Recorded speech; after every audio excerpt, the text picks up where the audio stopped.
እኔን አግኝቶ ማንም ሰላም አይሆንም እኮ ሻሉ ሰላም አይደለም። በራሴ ማይቻል እኔ ከዚህ በላይ መቀጠል አልፈልግም።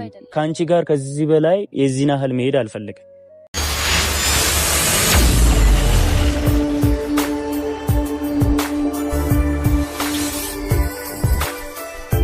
ዛሬ እንግዲህ ማርክና ቤዚ በአዲስ ቪዲዮ መጥተዋል ማለት ነው። ማርክ እንግዲህ ዛሬ ቤዚን ነግሯት ስለኔና ስላንቺ ስለነበረን ቆይታ በጣም አመሰግናለሁ፣ ከዚህ በላይ መሄድ የለብንም፣ መለየት አለብን ብሎ እንግዲህ ለቤዚ ነግሯታል ማለት ነው። ቤዚም እንግዲህ አልቅሳለች። ይሄ ነገር ወዴት እየሄደ ነው? ማርክ ግን ይቅርታዋን ቢቀበላት ደስ ይለኛል ማለት ነው።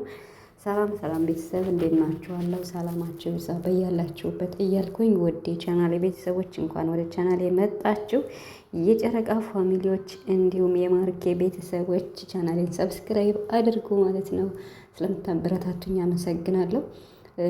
ማርክ ግን የወሰነው ውሳኔ እንደው እውነት ነው ብላችሁ ታስባላችሁ? እኔ በጣም አሁን ላይ እኔ እንጃ። ዛሬም እኮ በቃ ማለያየት አለብን፣ ማብቃት አለብን። ትምህርትሽ ላይ ፎከስ ማድረግ አለብሽ። እኔና አንቺ ከተገናኘን ኦልሞስት 6 ወር እየሆነን ነው። ስለዚህ በመሀላችን ስንገናኝ ስንደሰትም እንቅፋትም ሲያገኘን ነው። በዚህ ልክ እኔ አንቺን ከዚህ በላይ ደግሞ ማሳዘንም መጉዳትም አልፈልግም።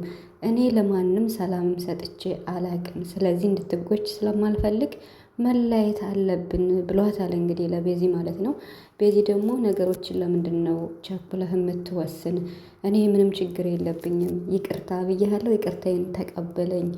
ከዚህ በላይም እኮ ብዙ ችግር ሊያጋጥመን ይችላል፣ እንዴት ተስፋ ትቆርጣለህ ብላ ለማስረዳት በጣም ሞክራለች ቤዚ ማለት ነው። እና ማርክ ግን አሁንም እየፈተናት ነው ማለት ነው። እውነት ለመናገር እኔ እንጃ እየፈተናት ነው የሚመስለኝ እንጂ ማለት በዚህ በተፈጠረው ነገር እውነት ስላልሆነ ያው ነገሩ ውሸት ነው። ተቀርጸው ቢለቀቅም እሱ ነፃ ስለሆነ እሷ ደግሞ ያው ይቅርታ ብላለች።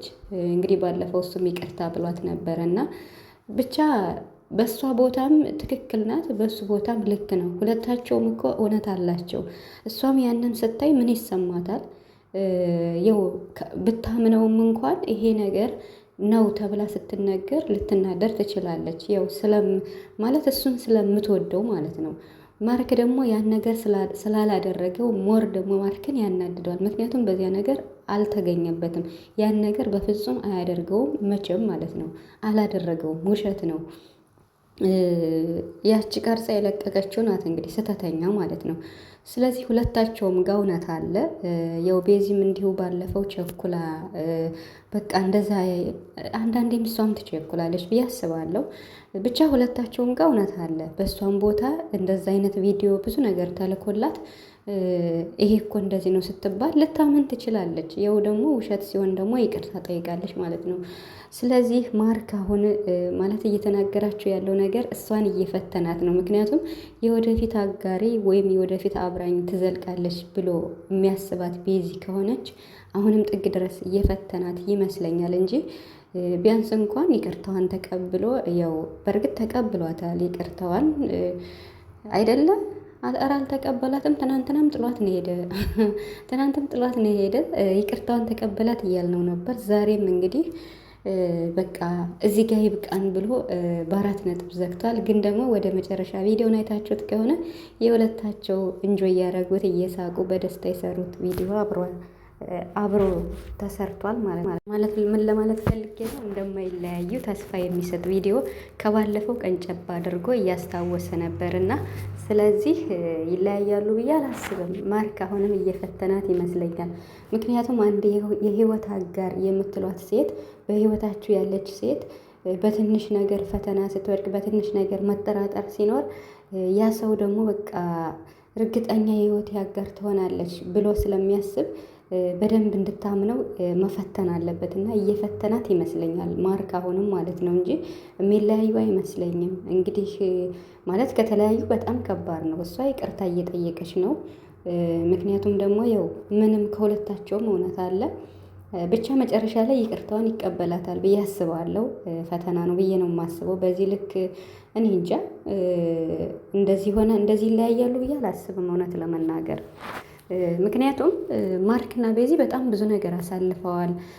ያው ከሄለን ጋርም ከተለያየ በኋላ ማርክ ከቤዚን አግኝቶ ከሷ ጋር የኔ ቸኮሌት እያለ ብዙ ነገር አሳልፈዋል እውነት ለመናገር እና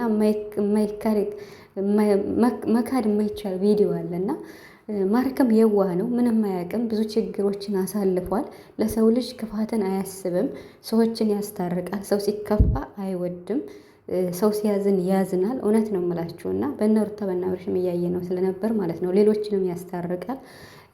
ማርክ የዋህ ጨዋ ልጅ ነው። በቃ እውነት ለመናገር ዝምተኛ፣ ማንም ቢሰድበው ማንም ልቡን ቢሰብረው ኮመንት እንኳን አይቶ ይሄ ነው ብሎ የማይናገር በቪዲዮ እንኳን ወጥቶ መልስ የማይሰጥ በጣም ቻይና ታጋሽ ሰው ቢኖር ማርክ ነው ማለት ነው። የእውነቴን ነው የምላችሁ እና እንግዲህ እየፈተናት ነው ቤዚን ብዬ ነው የማስበው። ቤዚም እንግዲህ ተረጋጊ። ምናልባት ያው ባለፈው ስላላመንሽው ይቅርታም ሲልሽ እንደዛ መልስ ስለሰጠሽው ለሱ እያጣራ አሁንም በደንብ እየፈተነሽ ስለሆነ መታገስ አለብሽ ብዬ አስባለሁ። ምክንያቱም ያው ከዚህ በኋላ አብረን እንቀጥል መለየት አለብን ብሎ በ4 ነጥብ እንደዚህ ደፍሮ ይናገራል ብዬ አላስብም። እየፈተናት ነው ብዬ ነው የማስበው። ምርጥ ልጅ ናት ቤዚ እውነት ለመናገር በጣም ማለት ነው። ያው ትንሽ ስለምቸኩልና መተማመን የሚባለው ላይ ደግሞ ያው እንግዲህ ብዙም ቆይተዋል። 6 ወር በጣም ብዙ ነው እውነት ለመናገር ለመተዋወቅ ማለት ነው። እና ደግሞ አብረው በቪዲዮም ስለሚመጡ ትምህርትሽን ተማሪ ብዙ አትጨነቂ እያላት ነው ያለው። የባሰ የምትጨነቀው ከአንተ ስትለይ ነው ብዬ ነው የማስበው። እንግዲህ ብዙ ኦዲየንስ ደግሞ በቃ ማርክና ሄለን ይታረቁ እያሉ ነው ማለት ነው። እንግዲህ ፈጣሪ ነው የሚያውቀው እውነት ለመናገር